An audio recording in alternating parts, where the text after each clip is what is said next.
for something dumb, you've come to the right place. Whether it be people who come across me randomly in a parking lot or on the street, or even people who have seen my other videos showcasing this scooter, I get the same questions asking how exactly I was able to stretch this Chinese scooter 12 inches from its stock location. And, well, it took a lot of time. I want to first start off this video by saying I'm not an engineer.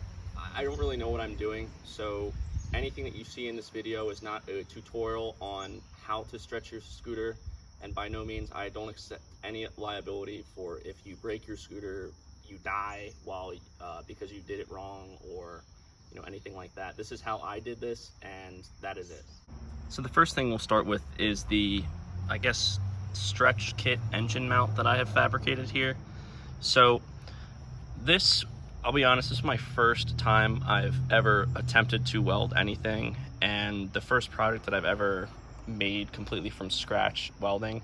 And that was kind of the purpose of this build, was just to teach myself how to weld and kind of experiment, and because I really had the desire to build something, and this is what I got from my, I guess, curiosity. Basically what I've used here is I've used inch square tubing because that's what they had at Home Depot at the time. And the biggest difference because this is a 150cc engine, and I had blown up the 50cc in this scooter, well, the previous owner did, and I just kind of finished it off because it was just not in good health. So the 50cc engines actually mount down here. So there's a little bar that comes out here, and the stock motor obviously mounts back here when it's not stretched, but the motor actually mounts from the bottom. So as you can see here, the 150cc is mounted from the top of the engine. So what most people do when they swap a 50 to a 150 is they take this bar here and they weld the stock motor mounts, which are these pieces here, which I've cut and rewelded to this piece. But what they'll do is they'll cut those pieces off, extend it from here, and it will go straight down to the top, and the scooter will be mounted in its stock mounting position. However, I really liked the looks of the stretched ruckuses, and I wanted to stretch my own scooter. And again, while you're probably on this video, you found that there just aren't any stretch kits readily and prefabricated and available for people to just drop a 150cc engine into their scooter. So what you have to do is you have to build something like this. So basically what I've done is I have lengths of tubing going back to the desired location of the engine, 12 inches.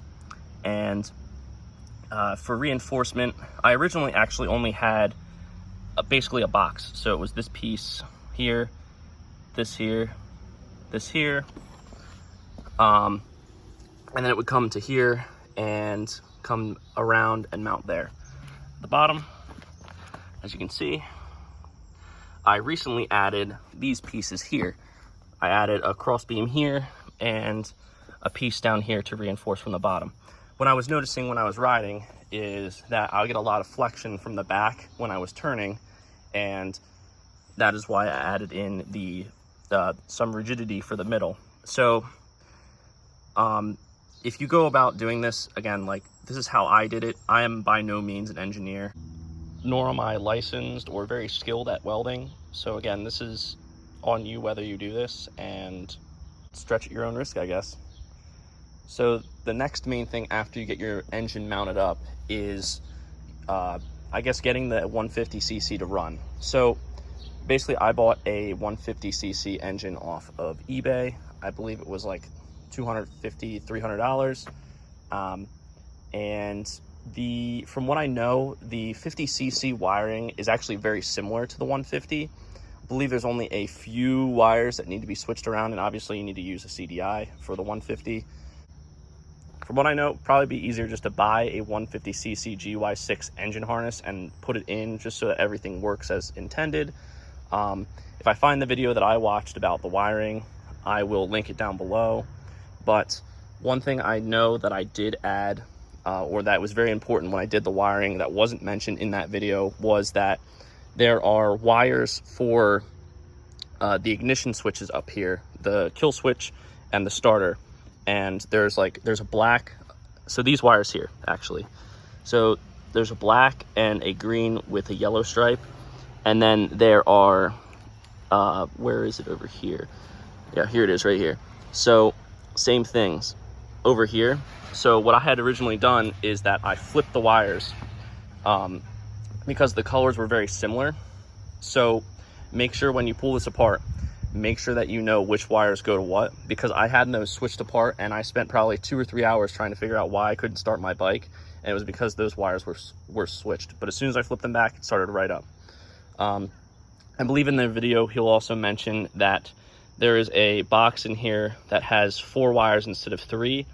I believe that the wire that is in that box, it needs to be run from a constant power source, which I teed off of, I believe, something for the kill switch or the starter. But again, he'll go over that in that video, and he'll do a way better job at explaining that than I can. But again, my recommendation, just buy the correct harness and just get rid of the wiring headaches. Another thing that I added for the wiring was that I don't know if you really needed to do. There was a ground here on the 50cc engine.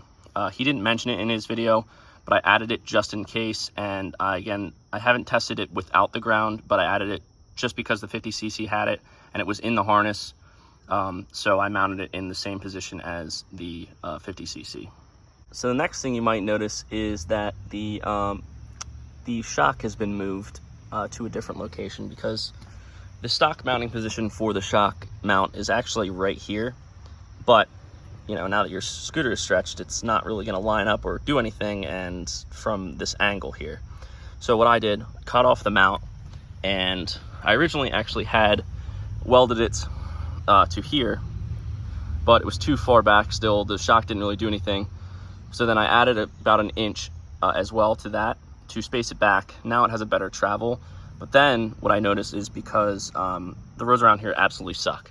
So every time you'd hit a bump, the oil pan would slap against the ground, and you know, that's never good. So what I ended up doing is, again, this is a very temporarily permanent thing. I extended the shock about 2 inches in order to lift the bike up a bit to add more clearance for the oil pan. What you should do for this is just go get a correct coilover or get a correct length spring. I believe that this would be 14 inches now. But from what I found is that on eBay or wherever I've looked, they don't have a 14 inch or a 16 inch, whatever this is, shock with the H mounting bracket. They all have a bushing at the bottom. So what you have to do is you just have to build an adapter to go from a bushing to a bushing. So you just build a plate like this, you drill 2 holes, one here, and just mount the bushing there.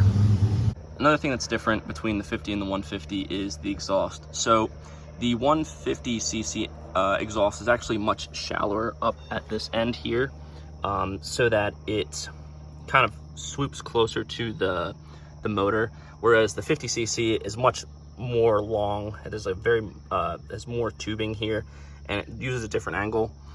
You can refabricate the stock exhaust, but for $40 or however much this exhaust was, you might as well just get the eBay exhaust. It does an okay job. I've absolutely destroyed this muffler here with this adapter, which is the next thing I will cover. And, you know, make sure that you have a bolt here because it will destroy the exhaust. However, for 40 bucks, you're not going to get the greatest quality. There was actually a tip on here at one point, but I was riding and it kind of fell off, so now it doesn't have a tip. Another thing that's very important but also very quirky about this swap is how the axle mounts onto the wheel. So the axle you'll get with the 150cc motor is much longer than the stock 50cc. What you can do is you can actually go into the case here and you can swap the axle for the correct length one. But instead, again, this was covered in that other video. So this is a 3/4 inch by 2.5 inch galvanized nipple. You can find it in the plumbing section of pretty much any hardware store. The reason you do this is because the axle on the 150cc is much longer than the 50cc, so you kind of need a spacer to space the nut out so it compresses the wheel. You're also going to need a washer. I'll put the correct size up on the screen now. You're going to need to shave it down with a grinder or something because it'll be too big, and if you don't put it in there, the wheel will rub on the case, and that is not good. Another thing you're going to need is, if you're stretching, is extended throttle and brake cables. Both of these are, I believe, either 85 or 86 inches. Depending on how you run them, you'll either have, as you can see with my brake line here, I have a little bit of slack. If I had not run it all the way down and around and under the frame, it would have been, I would have been able to mount it up higher and make it look a little cleaner, which with the throttle cable here, you can see I have it zip tied to the frame and it comes around and comes here. The great thing about the 150cc compared to the 50 is, on the 50cc, you'd be lucky to get to about 40 miles an hour. With this 150, on wide open throttle, you will usually get past the 60 point. Whether this speedometer is accurate or not, I'm not sure. But from what I've seen, it's pretty accurate. So at the end of the day, if you're willing to put the time in to learn how to weld, or you know how to weld already, and you're pretty confident in your abilities, then this swap would probably not be too hard for you. Just again, make sure you take your time, know what you're doing with the welding, and be safe when you do it.